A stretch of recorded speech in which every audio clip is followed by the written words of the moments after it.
Welcome to this Controlant podcast recorded at LogiPharma 23 in Lyon with Roland, Straub, Global Head of Data, Digital and Technology at Takeda Pharma, and Peter Eichmueller, VP Sales at Controlant. Roland, hello, welcome. Little quick podcast here from LogiPharma. Thank you for taking time out of your very busy schedule. Maybe you want to introduce yourself very quickly to our podcast people? Absolutely, Peter. Thanks for having me. Roland Straub, Global Head of Data, Digital and Technology at Takeda Pharma since now 3 years. Responsible for the global supply chain in that area. And as I said, happy to be in the podcast and to talk a little bit about certain questions that are interesting for the people around here. Oh, fantastic. Thank you very much. And let's go right in. The first one, probably an easy one for you, but a big one for you.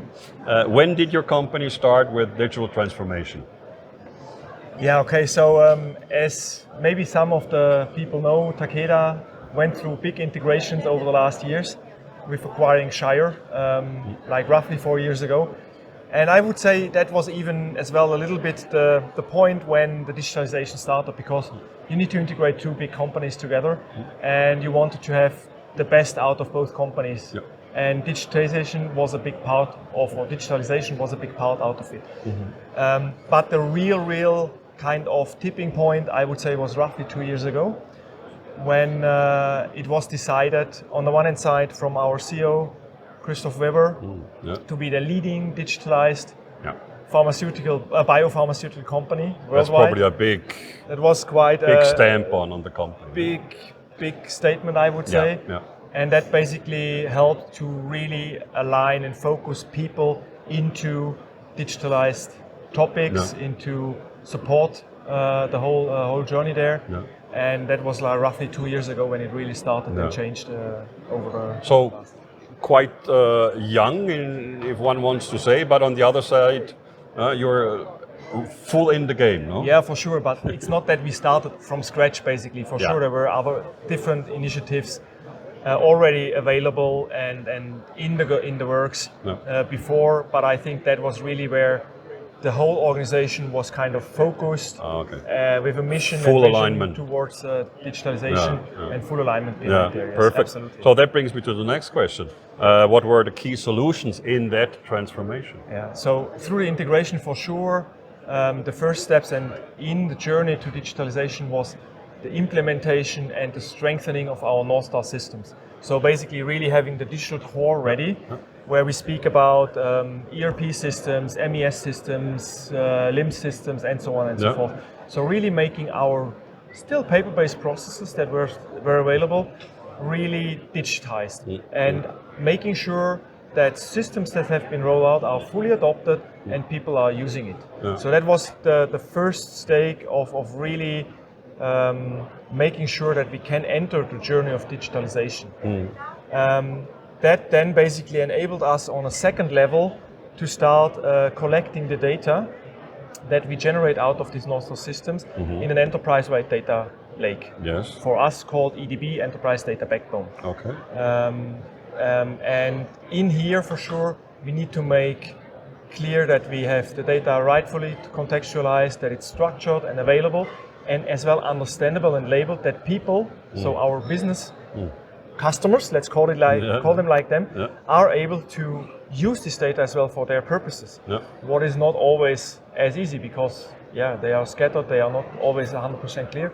So that was the second step that we did then from a solution perspective. And now on the long term, we built on top basically the intelligence layer, let's call it like this. Oh, okay.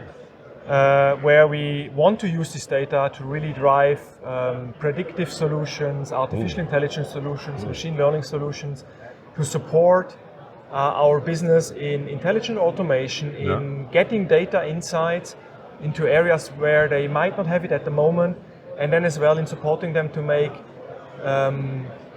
really knowledgeable decisions, not just based out of experience or based out of gut feeling, but fact-based, knowledgeable decisions where they really can be sure that's the right decision to go for.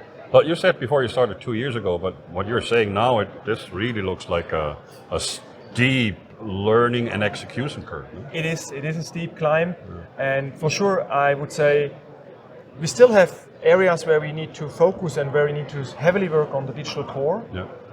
We managed for the supply chain area, where I can say some details or share some details. We managed to have there a lot of data already in the backbone, like roughly 50% is already there, contextualized and structurized. And I think we are leading there in the GMS GQ area in Takeda. And the third pillar, what I said before, the intelligence layer, that's now kicking off. We have the first tries there, first applications done, but that's more or less still the baby, where we have underneath maybe already a grown-up and some teenager in between, let's say it like this. But it sounds like exciting and fun times somehow. Absolutely. No? We have a lot of challenges, but fun. We have a lot of exciting things that we do, and we learn day by day, and I think that's as well part of the journey. But we see as well that we can make a difference for our business. And finally, to the patients.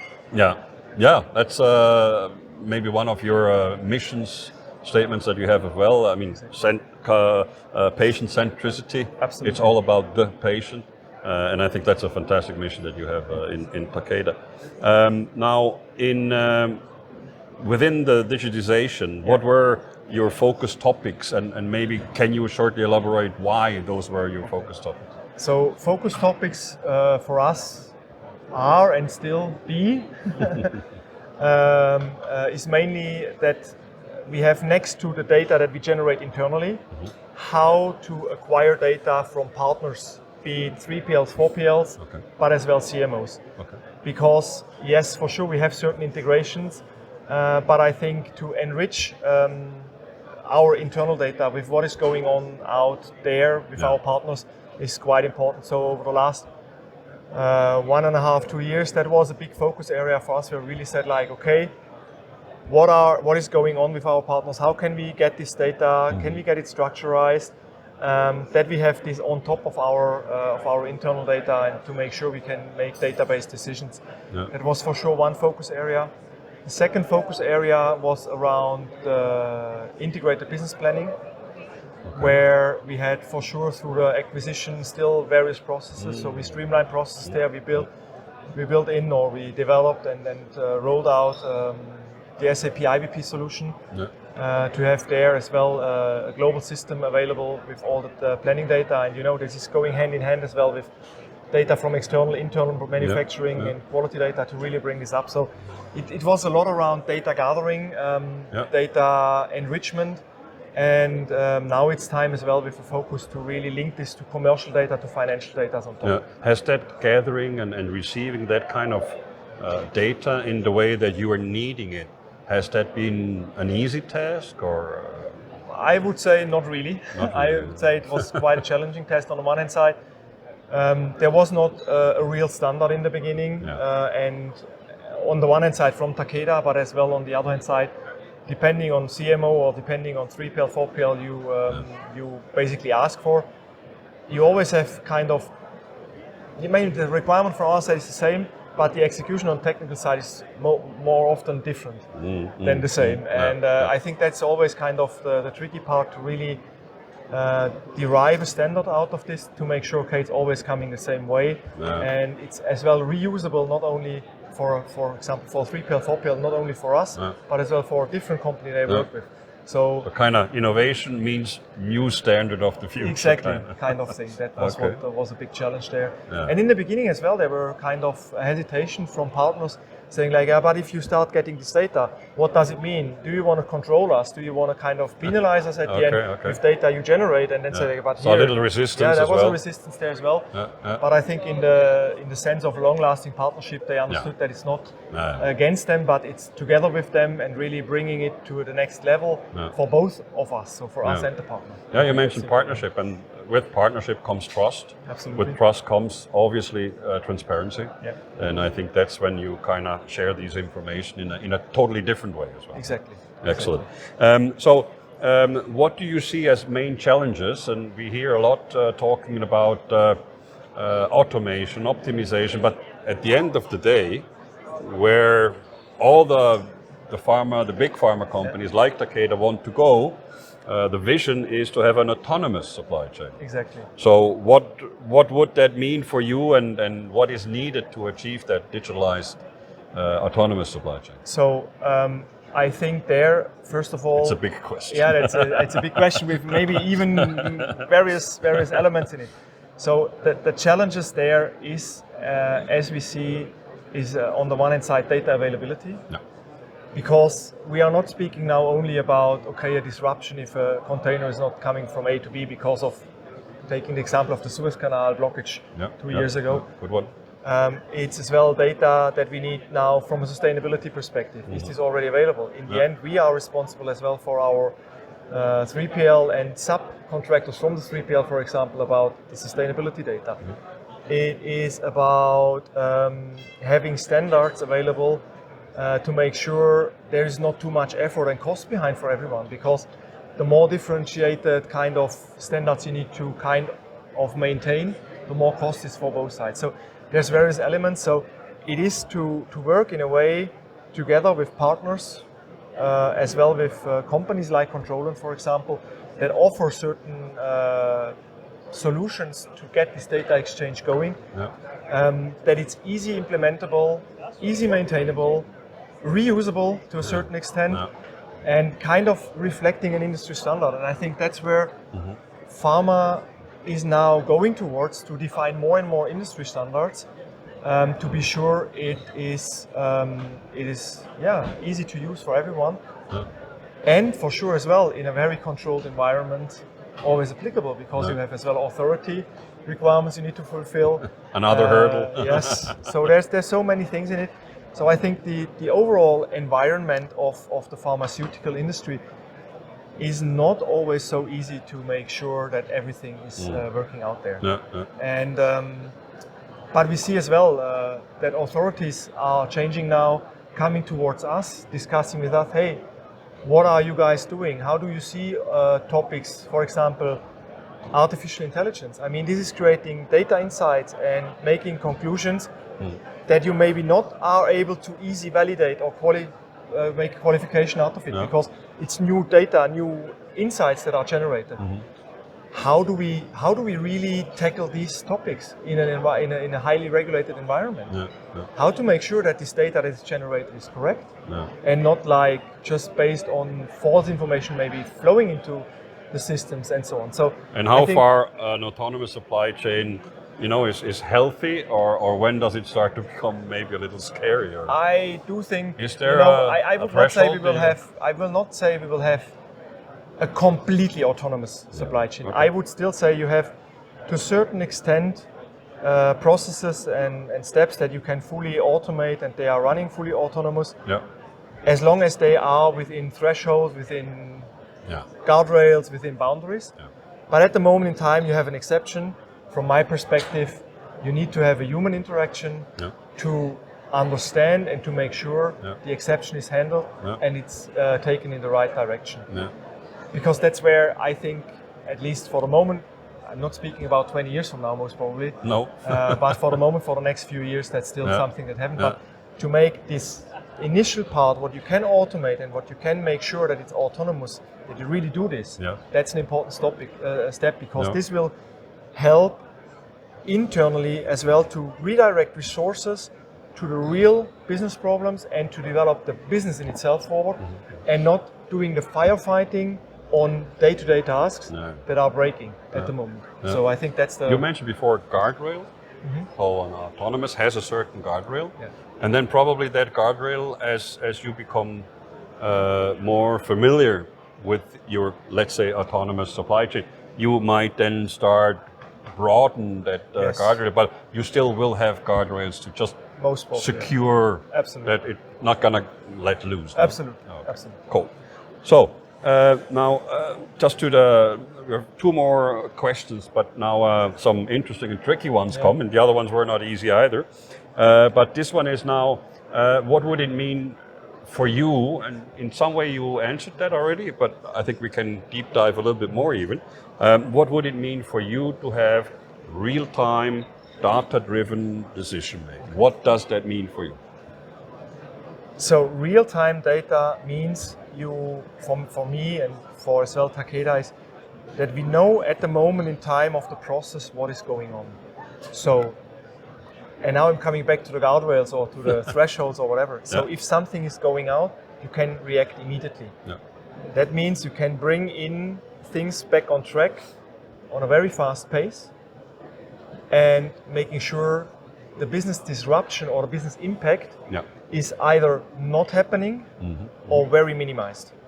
Versus if you are getting maybe information about, I don't know, 5-6 hours later or a day or two later, or you sometimes, and we had this case as well, a customer is informing us, hey, the shipment never arrived, what's going on? Where is it? Where is it? The business impact might be very high, so you can course correct and steer the business in a different way, faster, more agile, with the lowest business impact possible. And even we are speaking about an area where margins are high, where normally in a regulated environment, very much the steps are controlled and executed properly.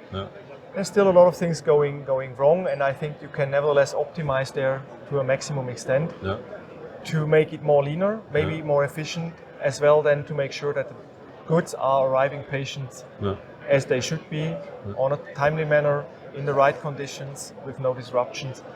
So I think that's quite important. Would you agree to summarize it all, or just to say yes? So real-time data decision making for you is also about elimination of waste or noise or whatever you want to call it. Absolutely. In a way of some people say cost reduction. I prefer cost avoidance at the end of the day, because you said proactive, on time, real time. Would that kind of go in that direction as well? Absolutely. I mean, if I minimize impact, I minimize waste. I mean, easiest example is you need to throw out a batch to the garbage.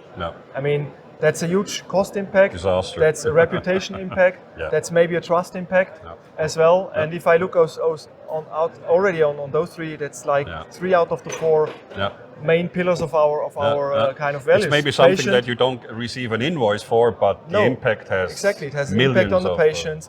Trust is maybe affected because the patient doesn't get something, or the wholesaler has an issue. Reputation, because maybe there's a waste for the environment or whatever, and then it has a business impact. So if brand you speak name, about those things, yes, exactly.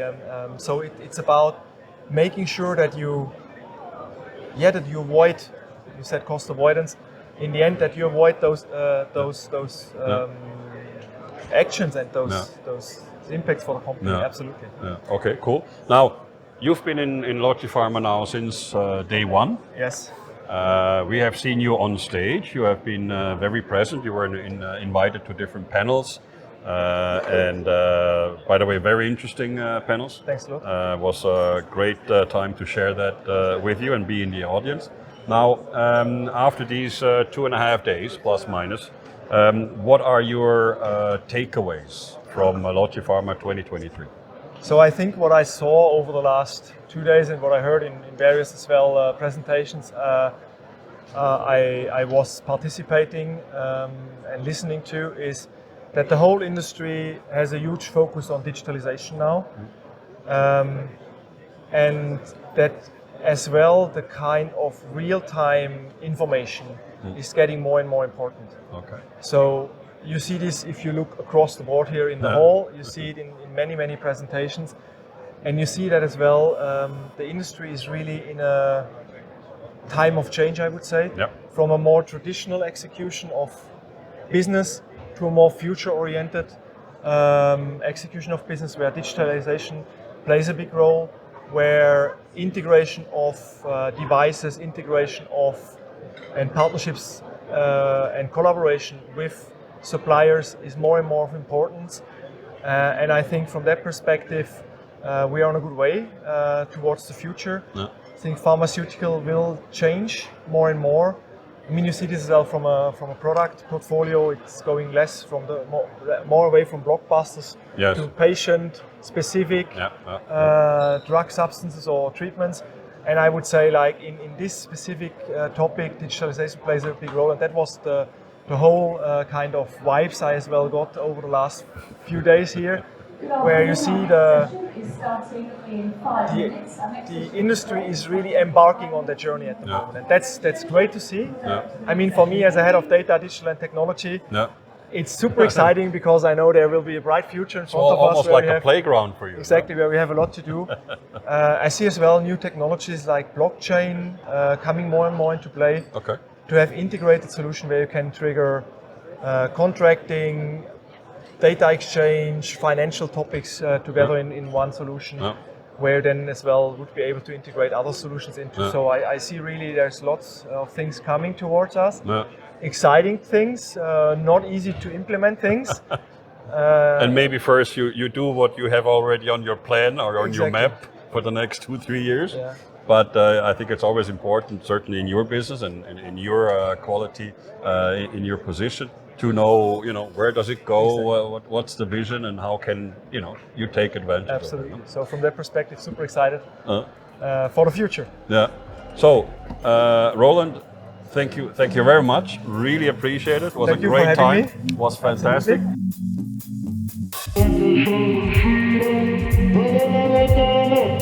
Absolutely.